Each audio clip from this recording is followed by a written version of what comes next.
Você está fazendo o seu plano de contingência de nuvem corretamente? Se você está assistindo esse webinar, muito provavelmente quer pelo menos conferir se está tudo certo, né?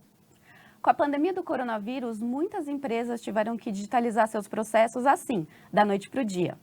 Não que cloud computing fosse um assunto novo, mas de um dia para o outro, temas como disponibilidade e contingência entraram no vocabulário de muita gente. E aí surgiram muitas dúvidas. Uma delas, de que forma as empresas podem manter suas aplicações sempre ativas, mesmo estando na nuvem e na nuvem pública. Outra, existem recursos disponíveis no mercado para garantir que aplicações de missões críticas fiquem sempre ativas, nunca deem falhas? Pois é, esse é o tema do nosso bate-papo de hoje, onde eu vou entrevistar 2 especialistas e eu vou pedir para que eles se apresentem a você. Nilo, você pode começar, por favor? Claro, Adriele. Olá, meu nome é José Nilo, sou o vice-presidente de nuvem pública da Huawei aqui do Brasil. Tá certo. E agora é a vez do Fábio. Fábio? Olá, meu nome é Fábio Oliveira, eu sou arquiteto de soluções aqui da Huawei Cloud no Brasil e é um prazer estar aqui com você hoje. O prazer é todo meu. E eu sou Adriele Marquezine, eu sou jornalista especializada em TI Negócios, sou cofundadora da agência Essence. E eu vou contar para você um segredo. É a primeira vez que eu saio para gravar num estúdio desde que começou a pandemia. Eu estava super acostumada com webcam, comprei até uma ring light lá para minha casa e agora, primeira vez, mas eu só vim porque está todo mundo seguro aqui, né? A gente está com álcool gel, está com distanciamento social. E vocês? Vocês já saíram alguma vez? Primeira? Não, né? Imagino que não. Não, primeira vez. Primeira vez que você sai também? Isso. E você, Nilo? Eu já saí algumas Já vezes saiu algumas? nas últimas semanas, mas muito pouco. Ainda, a maioria do meu tempo ainda trabalho em casa. no Home office, né? Vocês não estão vendo, mas minha máscara tá aqui do ladinho. Eu só tirei na hora que eu sentei. Gente, novos tempos, né? A pandemia não mudou só o jeito de fazer negócio, mudou tudo, mudou toda a nossa vida. Bom, então tem uma série de perguntas aqui para os nossos especialistas, que são as dúvidas mais comuns que as pessoas têm quando o assunto é contingência, cloud computing, disponibilidade. E eu vou começar agora com você, Nilo. A gente viu, né? Eu até falei na minha introdução que muita coisa mudou, muitas empresas foram para o ambiente digital com a pandemia do coronavírus, porque aí era uma questão de vida ou morte, né? Ou você mantinha seu negócio operando digitalmente ou não tinha muito o que fazer. Vocês notaram esse aumento de demanda na Huawei? Adriele, sim, notamos. Quando você pensa na epidemia do coronavírus, você está falando de um fator externo que foi imprevisível. Quem que podia adivinhar que o mundo ia estar atravessando essa fase de novos desafios que a gente está passando? Então, quando você pensa em novos desafios e fatores externos que são imprevisíveis, você tem que ter uma capacidade de reação. E essa capacidade de reação, essa velocidade de reação, é quase sinônimo quando a gente fala em computação em nuvem, quando a gente fala em nuvem pública. É muito fácil você criar um servidor, é muito fácil você preparar uma infraestrutura, é muito fácil você, dessa forma, criar um serviço novo para o seu consumidor. Então, evidentemente que a coronavírus foi alguma coisa infeliz e traz muita tristeza para todos nós, Sim. mas com as armas da computação em nuvem, as empresas podem reagir de uma maneira mais ágil, mais rápida, criar valores novos e proteger os seus consumidores e os seus clientes. Perfeito. Eu participei de uma live, né? O mundo virou uma live, né? Foram muitas lives em 2020. E eu participei de uma delas que falava que, imagina se a pandemia tivesse ocorrido na década de 90. Não ia ter essa facilidade toda que a gente tem hoje com a digitalização dos processos, com o cloud computing e todas essas tecnologias que a gente já tem disponível. E aí, Fábio, queria te perguntar agora se essas empresas que migraram de um dia para o outro para a nuvem, se elas estavam preparadas, se elas deram muito trabalho, como é que foi? Ah, sim. Bom, primeiro, obviamente, as empresas que já tinham algum plano, mesmo que seja de médio ou longo prazo, de contingência, que já vinham fazendo a sua transformação digital, essas empresas já estavam um pouco mais preparadas, elas apenas aceleraram alguns processos devido à situação que nós vivemos agora em 2020. Porém, empresas que não estavam preparadas, não tinham planos e achavam que esse tipo de situação, como você comentou, né, imagina nos anos 90, né, imaginavam que isso nunca poderia vir a acontecer, e a gente sabe que o imprevisto está aí para mostrar para a gente. Então, essas empresas, sim, essas tiveram muitas dificuldades, deram bastante trabalho. Nós conseguimos auxiliar algumas dessas empresas para colocá-las no caminho de criar processos, procedimentos de digitalização, Então, assim, algumas deram bastante trabalho, a gente gosta desse trabalho, e algumas que já estavam preparadas, aí essas foram mais suaves, né, a transição. Pois é, né? Porque uma coisa é você preparar um plano com um prazo de 1 mês, 2 meses, outra coisa é comprando equipamento ainda 2 semanas, foi uma loucura mesmo. A migração em nuvem, a gente comentou aqui, já era uma realidade e as empresas já são dependentes há um bom tempo de conectividade e essa disponibilidade dos serviços. Mas um grande temor do mercado continua sendo de não ter aplicação na hora que ela precisa ser usada. Fábio, como que é isso hoje? Então, aí bem dentro do que aconteceu com a gente nesse momento, né? Muitas empresas, elas tiveram que acelerar esses processos, tiveram que sair contratando serviços durante uma situação bem adversa, que era que nós vivemos dentro dessa pandemia. E aí a gente pode imaginar que, a partir do momento em que as empresas se viram dependentes de conectividades e não tinham planos para que suas aplicações pudessem ser acessadas a partir de qualquer lugar da internet, de qualquer dispositivo. Então, isso fez com que as empresas precisassem se transformar de maneira muito rápida. O auxílio da nuvem, pelo fato de sua escala, conseguiu trazer alguns desses benefícios, né, de aceleração dessa transformação para essas empresas.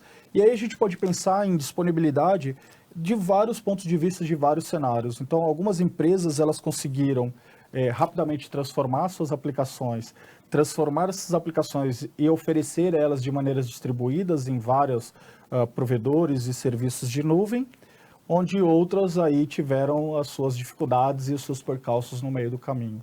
Grandes questões é a disponibilidade da aplicação, né? Não é à toa que a gente está fazendo um webinar sobre isso aqui agora.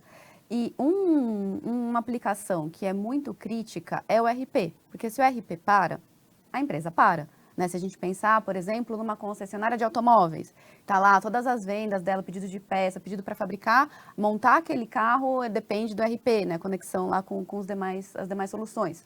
Um e-commerce, né? Na hora de uma Black Friday, cai uma aplicação, pronto, né? Tem todo um problema. Só que tem forma de mitigar esse risco, né, Nilo? Sem dúvida. E aí, qual que é o papel, então, de quem está fornecendo essa nuvem? Da nuvem pública, né? Nuvem pública. A questão toda é realmente reduzir os riscos. E como você mesmo falou, alguns negócios, principalmente aqueles que estão hoje impactados pela economia digital, eles não podem parar. Por exemplo, e-commerce. Se o e-commerce para, eu imediatamente paro de fazer vendas. E se eu paro de fazer vendas, eu paro de ter receitas. E talvez a pessoa nem volte, né? E talvez a pessoa não volte. Ou você até pode pensar em outros cenários até mais negativos, como, por exemplo, um hospital. Um hospital não pode ter sua infraestrutura parando. Vidas podem correr risco. Então, quando um executivo de TI tem que fazer um planejamento de riscos, ele tem que pensar o que pode acontecer. Até pensando numa lei de Murphy, o que há de pior que pode acontecer. Tipo uma pandemia, assim, né? Tipo uma pandemia. Tipo uma pandemia. Tipo uma pandemia. Ele pode pensar que eu posso ter algum problema de alguma indisponibilidade de software. Ele pode pensar que eu posso ter algum problema com o meu servidor. Ele pode estar preparado para isso. Mas muitas vezes os riscos podem ser riscos externos. A gente pode falar, por exemplo, de um fornecimento de energia, que é até um problema hoje até que o Brasil está pensando muito. A gente pode pensar numa greve. A gente pode pensar num assalto. Então, para conseguir diminuir os riscos e proteger esse tipo de infraestrutura, se criou o conceito de zonas de disponibilidade. Certo. Então, tem um nome bonito, né? Mas basicamente o que é uma zona de disponibilidade? Uma zona de disponibilidade é como se você tivesse 2 data centers distantes e isolados. E eles funcionam de uma maneira harmônica. Então, quando um cliente tem uma infraestrutura, um sistema que funciona em um com o apoio do outro, se há algum tipo de problema, como eu descrevi para você, se há um incêndio, se há um terremoto, se há um assalto, um para de funcionar e o outro volta a funcionar. Então, é uma maneira que a indústria de tecnologia encontrou para diminuir os riscos e para ter sistemas que estão sempre funcionando. Então, é dessa forma que uma zona de disponibilidade adicional é importante para se manter a confiabilidade do negócio. É o famoso backup, né? É um backup inteligente. Perfeito. E aí, então, Fábio, você que conhece muito dessa parte técnica, né? Uma empresa que quer oferecer um serviço de nuvem, ela tem que se preparar, tem que ter alguma contingência, né? Sem dúvida.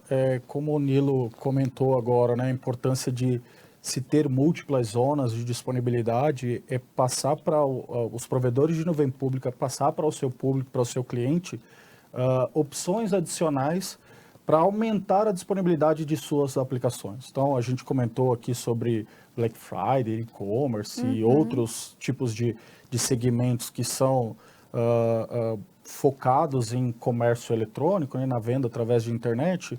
E aí, essas são atividades completamente sazonais, eu tenho períodos de pico e de vale, porém eu não posso parar nunca. Qualquer interrupção eu vou ter um problema de faturamento, de revenue. E com isso, uma segunda zona de disponibilidade, ele vai garantir maior entrega de serviço, onde se, num caso aí que a gente comentou, né, um incêndio, um terremoto, ou algo até mais simples, uma aplicação ou um banco de dados que venha a ter um problema numa zona de disponibilidade, esse mesmo estando replicado para uma outra zona, essa segunda zona vai assumir e eu vou ter o mínimo de parada possível. A gente comentou sobre risco aqui, né? O risco é exatamente esse tempo de parada. Então, eu posso mitigar quanto tempo eu posso interromper o meu serviço com o mínimo de impacto possível para os meus clientes. Mas aí não fica uma ideia de que se a empresa estiver dentro da casa dela, tudo isso, vai ser melhor? Ela vai estar mais segura? Ela vai ter mais garantia de que se acontecer algum problema, ela vai lá e conserta? Não existe essa ideia? É excelente a sua pergunta e colocação. Por quê? Existe uma sensação de que se eu deixo as minhas aplicações dentro de um data center próprio, e muitas vezes as pessoas de TI ou as empresas, elas têm uma sensação de que aquilo parece estar mais seguro porque ele está vendo aqueles servidores, ou seja, ele tem o controle do acesso daquela sala onde estão aqueles servidores, aquilo passa uma sensação para ele de maior segurança.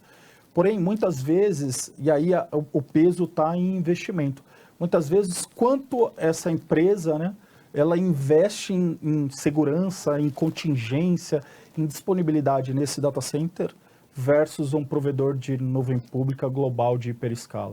Então, a gente está falando aí de milhões de dólares versus alguns mil reais. E olhe lá, né? E olhe lá, exato. Isso quando investe. Então, imagina, o Nilo acabou de comentar aqui sobre problema de energia. Imagina em um data center desse, ou em uma sala cofre, como muito bem as empresas de TI colocam, numa sala de CPD ou de TI, se eu tenho um problema de energia, eu paro todos aqueles serviços de uma única vez. Quanto em um data center de hiperescala, eu tenho tanta contingência só para energia, que são linhas de transmissões diferentes, eu tenho geradores a diesel diferente, eu tenho outros modelos de entrega dessa energia, que a chance de um problema de energia acontecendo em um grande data center, numa oferta dessa de hiperescala, é muito reduzida, muito reduzida. Então, o comparativo é esse. Diretores, empresas têm uma sensação de, se o ativo está aqui perto, está próximo, eu consigo vê-lo, ele está mais seguro. E é exatamente o contrário, né? Não exatamente, mas muitas vezes é o contrário dessa situação. Ele estando aqui mais próximo, se eu não der o investimento necessário para ter redundância e disponibilidade, eu estou sujeito a falhas e me coloco à disposição do risco. Com isso que você falou, me ocorreram 3 coisas. A primeira delas eu acho que esse pensamento até era cabível quando... cabível assim, né? Justificável quando a gente vivia no ambiente físico, né? Quando a gente podia sair de casa, quando não tinha o isolamento social. Então, você podia até ter essa impressão. Agora, numa situação dessa, como é que você vai manter sua equipe dentro da empresa para garantir a disponibilidade dos seus servidores, sendo que esse nem é o seu core, né? Esse é um ponto. O outro ponto é a relação que a gente tem com o dinheiro, né? Acho que no passado também havia muito medo de catar o dinheiro e colocar no banco. Só que agora não, né? Você vai lá e coloca o seu dinheiro no banco, normal. E o terceiro é que quando a gente estava conversando antes de abrir a câmera aqui, na nossa pré-produção, a gente comentou que o ambiente mais seguro, se tiver um cataclisma, é dentro de um data center, né? Porque vai ficar água, energia lá sendo disponíveis por muito mais tempo. Então, se acontecer algum tipo de tragédia, cataclisma, corre para um data center que você vai garantir a sua segurança. Muito bem. Bom, Nilo, depois de tudo isso que eu falei, eu queria que você respondesse para quem está acompanhando a gente. Quais são os segmentos que mais se beneficiam da computação em nuvem e, claro, aí de um plano de contingência, porque as coisas não podem parar, né? Claro. Eu acho que hoje, Adele, com a economia digital, é difícil falar de um negócio que não possa ganhar com a utilização de infraestrutura, de informática, né, de tecnologia. E eu estou falando dos negócios que já existem e também posso falar de negócios que passaram a existir. Né? Hoje a gente não tinha, alguns anos atrás, a gente não tinha coisas como Uber, a gente não tinha coisas como Rappi. Né? Então, de maneira geral, todas as empresas têm a ganhar com a computação em nuvem. Mas eu acho que eu vou dizer para você que tem algumas que tendem a ganhar mais do que as outras. Certo.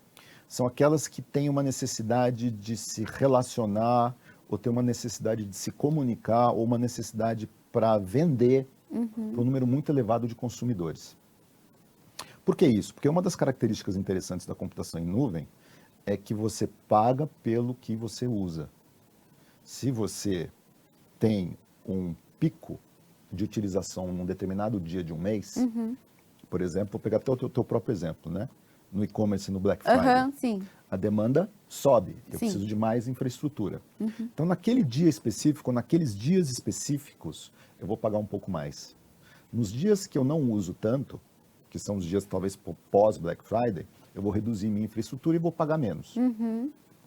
Então, aquele tipo de indústria que tem um número grande de consumidores, por exemplo, e-commerce, um número grande de espectadores, por exemplo, mídia e canais de televisão, ou uma empresa que tem que fazer uma campanha, por exemplo, de bens de consumo, para informar os seus consumidores a respeito de uma determinada característica do seu produto, tem a ganhar, creio eu, mais do que as outras com a adoção de computação em nuvem. A economia, né, proveniente é muito maior considerando esses picos, essa elasticidade que a nuvem elasticidade proporciona. da nuvem. E aí, da mesma maneira que você tem uma economia na utilização da infraestrutura, você também vai ter quando você usar a tua segunda zona de disponibilidade. Porque a lógica é a mesma. Né? E aí, por exemplo, eu gostaria de apontar alguns exemplos que tem também, né, como você falou, né? Quais são as indústrias que têm a ganhar com a computação em nuvem? Eu acho que um exemplo que eu queria apontar é, por exemplo, sistemas que usam tecnologias de inteligência artificial. Se você for parar para pensar e olhar para o passado, a tecnologia de inteligência artificial, ela entrou no cotidiano das empresas mais recentemente. Se você pensar em coisa de 10 anos atrás ou 15 anos atrás, eram aplicações ou empresas extremamente particulares, individuais, com muito dinheiro. Muito. Que conseguiam fazer esse tipo Total. de aplicação. Então, hoje, com a disseminação de computação em nuvem e a democratização, se você pensar, da tecnologia de inteligência artificial, quase todas as empresas, ou praticamente todas as empresas podem usar.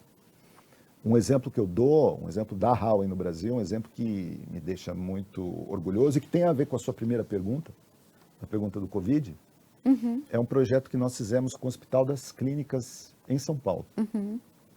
Nós trouxemos, com o apoio da Huawei, nós trouxemos um sistema de inteligência artificial que faz uma análise a partir da tomografia do tórax de um paciente. Certo. Esse sistema vai para a nuvem da Huawei, naquela nuvem ali é analisado por um sistema de inteligência artificial, e o resultado dessa análise é uma probabilidade que aquela pessoa tenha Covid. 20%, 30%, 90% de probabilidade que a pessoa tenha Covid. E também o sistema indica quantos por cento do pulmão estão acometidos pelo problema, pela doença. O que é importante quando você tem que tomar uma decisão de internação ou não. Esse sistema, Adriele, com o Hospital das Clínicas, ele foi utilizado nos últimos meses por mais de 50 hospitais no Brasil inteiro. Olha só. E ele fez mais de 18 mil avaliações de exame.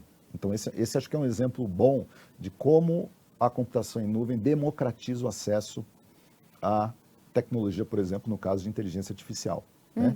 E eu acho que um segundo exemplo que eu gostaria de dar é no estado de Goiás, que é na prefeitura de Rio Verde, que unificou a utilização de duas tecnologias, inteligência artificial e 5G, numa aplicação que é específica para a agricultura. Então, basicamente, um drone sobrevoa uma plantação, ele tem uma câmera Com essa câmera e com esse drone, você é capaz de identificar a qualidade das plantas, da plantação, e você é capaz de identificar exatamente se alguma está com algum problema, que ela precisa ter um fertilizante, que ela precisa ter um adubo, consequentemente aumentando a produtividade Olha só. daquela área específica, ou daquela plantação específica. Também muito interessante. Precisa do 5G porque é uma área que normalmente tem Conectividade, dificuldades né? de você É. não ter cobertura, porque são grandes distâncias, né? Então alia o 5G e a inteligência artificial numa aplicação que é uma aplicação única e que cada vez mais a gente vai ver isso no futuro. Redução de custo ligado direto, né? Eu vou aplicar adubo somente nas áreas onde mais São necessárias. necessárias. Interessante. É muito legal ver a aplicação, né? Entender com exemplo prático o que é plano de contingência, o que é nuvem, como que nuvem e inteligência artificial juntas promovem uma melhoria direta, né? É. E aí, Fábio, o título do nosso webinar aqui é Plano de Contingência. Você está fazendo isso certo? E aí eu queria que você contasse para a gente, você que é o conhecedor técnico e sabe muita coisa que acontece com os clientes, quais são os erros mais comuns que são verificados num plano de contingência? Legal. Assim, poderia listar vários erros aqui, mas eu gosto de falar principalmente o principal erro que eu vejo nos planos de contingência são planejamento. Então, muitas empresas, elas, quando se preocupam com contingência ou para aplicar a contingência em suas aplicações, elas estão preocupadas em criar serviços para essa contingência. Então, eu quero colocar um serviço de load balancer ou eu quero criar um cluster para o meu banco de dados. E isso eu vou colocando situações específicas para resolver problemas pontuais. Então, eu deixo de lado o meu plano. E o planejamento é que é o mais importante. Então, quanto mais tempo eu me dedicar num planejamento, aonde eu vou conseguir mitigar os meus riscos, vou diminuir os problemas com pontos únicos de falha, né? Acho que a gente teve uma conversa anteriormente sobre empresas que se preocupam em colocar algumas contingências, né? Ou aumentar a disponibilidade de serviços utilizando load balancers, múltiplos servidores atendendo o mesmo serviço, aplicações distribuídas, mas elas se esquecem, por exemplo, de contratar links, conectividade de operadoras diferentes. Então, ali eu criei um ponto único de falha. Imaginando uma situação ruim, né? Se a gente tem uma interrupção do fornecimento dessa conectividade, eu perco todo o meu acesso à minha aplicação. E tá todo o plano de contingência lá, tudo funcionando, menos a conectividade. Menos a conectividade. Porque, poxa, exato, a gente volta até aquela parte do data center on-premises, né? O data center dentro da empresa do cliente. Se ele oferece todos aqueles serviços e pré-pandemia todo mundo ia para o escritório e acessava via rede local, hoje todo mundo dentro de casa tentando acessar aquele acesso, ou aqueles serviços, ou aqueles servidores, um único link de conectividade de uma única fornecedora dessa conectividade é o ponto único de falha. Então, um bom planejamento, uma boa mitigação desses riscos, eu acho que é o principal para melhorar a oferta de serviço, pensando em contingência, pensando em disponibilidade. E aí, você já notou aí alguma questão no seu plano? Então, assim, Fábio, caso quem está assistindo a gente tenha notado, dá para consertar? Sim, sempre dá para consertar, né? Aliás, acho que a TI é uma das áreas onde nada está no momento onde não tem volta. É sempre possível criar. É verdade, é sempre possível criar uma solução de contorno, pensar fora da caixa e achar novas soluções. A Huawei conta com um ecossistema gigante de parceiros que, para vocês que nos estão assistindo, estiverem pensando, pô, como é que eu estou hoje? Eu queria fazer um assessment, eu queria descobrir em que momento eu estou e para onde eu quero chegar. Então, a Huawei pode te auxiliar através do nosso ecossistema de parceiros e identificar e ajudar você a criar o seu plano de contingência de negócios. Porque para cada plano de negócio tem que ter um plano de contingência específico, né? Exatamente. Cada negócio tem uma particularidade, não é uma caixa que você Exato. compra. E já que você comentou um pouquinho sobre a Huawei, Nilo, você estava me contando antes que a Huawei é uma das empresas que mais investe, né, em pesquisa e desenvolvimento, inovação, enfim. Me conta um pouco mais. Claro, Adriele. A Huawei é uma das maiores empresas no segmento de inovação no mundo. Recentemente, o Boston Consulting Group, que é uma consultoria internacional de enorme reputação, fez uma avaliação do mercado internacional e nessa avaliação das empresas mais inovadoras do mundo, classificou a Huawei como a 6ª empresa Olha mais só. inovadora do mundo. E entre essa lista de empresas, a Huawei é a empresa mais inovadora da China. Então, acho que é uma evidência externa do tipo de criatividade prática que a Huawei tem quando ela inventa um produto e põe no mercado, e também na área, evidentemente, de computação em nuvem. Claro. Né? Dando mais uma evidência externa em relação a essa criatividade prática da Huawei, dessa inovação da Huawei. Em 2019, a Huawei foi a empresa chinesa que mais licenciou patentes no mundo. E também foi um ano onde a China foi o país do mundo que mais licenciou patentes também no mundo. Então, ela tem esse perfil e ela tem essa inclinação de criatividade e de inovação que é muito forte. E que a gente traz para os nossos produtos e, naturalmente, que a gente quer também trazer para os nossos clientes. Isso aqui no Brasil também acontece, então? Certamente, no Brasil também acontece. Adriele, qual é o resultado prático disso, quando você pensa na nuvem pública? Vamos dar um número, né? Um número que normalmente é utilizado para avaliar o sucesso de uma operação desse tipo, né? Que é o quê? Receitas, né? Então, quando você compara as receitas de nuvem pública mundiais da Huawei de 2018 para 2019, você quer se perguntar, como é que a Huawei está indo nesse mercado? O Gartner Group, que também é uma consultoria específica da área de TI, com enorme credibilidade, Total. faz essa análise todo ano. E entre 2018 e 2019, o Gartner Group atestou que o crescimento de receitas globais da nuvem pública da Huawei foi acima de 220% ano a ano. Caramba, bastante coisa. Não, foi o maior entre todos os fornecedores de nuvem do estudo do Gartner Group. E isso não é uma base pequena de crescimento que a gente teve. Crescer 200% de um é De fácil, 1 para né? 2, né? Ou de 1 para 2, 100%. De 1 para 3, 200%. Né? Não, a nuvem da Huawei hoje, em termos de receita, no final de 2019, era a 6ª maior nuvem do mundo em termos de faturamento, em dólar. Bastante coisa. E com essa taxa de crescimento, a gente já sabe que nos primeiros 3 meses de 2020, ela passou da 6ª para a 5ª posição. Então, não só tem uma posição global muito boa, quando você pensa em uma das 5 grandes no mundo, como está num momento de crescimento muito rápido. E por que isso? Por causa da inovação, por causa da criatividade, por causa da mentalidade prática em desenvolver produtos e soluções. E essa coisa execuível do oriental, né? Sem Ele vai lá e dúvida. executa. A Ele vai lá e objetividade, executa. a Exatamente. praticidade. Inclusive, você que está assistindo a gente, o Nilo tem uma novidade para contar. Nilo, acho que já pode contar, hein? Tem tudo a ver com o que a gente está falando aqui. Sem dúvida. Não é, Fábio? Olha só, que coincidência. É um prazer muito grande estar contando para vocês em primeira mão que todos os nossos clientes presentes e todos os nossos clientes futuros, está aí o convite para todos vocês conhecerem a nuvem pública da Huawei.